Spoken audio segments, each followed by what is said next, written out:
Technology's disruptive effect on learning in traditional education has been profound.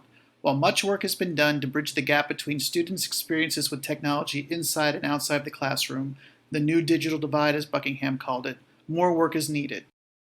This video represents my attempt to make sense of it all. It is my learning philosophy version 2. Learning is the process of acquiring new knowledge and integrating it with existing knowledge, resulting in a lasting change to how one perceives and interacts with the world around them. Learning is a continual process, lasting a lifetime and occurring both inside and outside of the classroom. And learning is evidenced by change, both to what we know and what we can do. As we learn, our perception of the world around us changes. Some of youth's mysteries may be solved, new beliefs may be developed, while others may be reaffirmed or challenged, and we may become keenly aware of knowing what we don't know.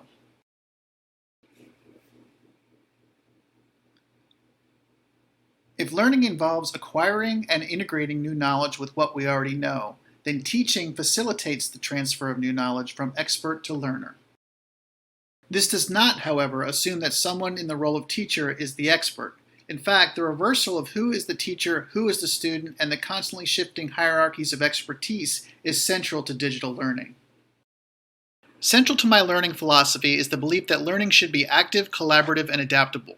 In addition to providing a more relevant and engaging learning experience, studies have shown that these approaches improve critical thinking skills, increase retention and transfer of new information, increase learner motivation, and improve interpersonal skills, among other benefits. Learning in the digital age has resulted in shifting roles for both students and teachers. In addition to being knowledge organizers and providers, teachers must make learning more active, collaborative, and adaptable. They must be open to experimentation, and they must be willing to learn alongside of their students. They must also be advocates for collaborative environments in the institutions in which they work.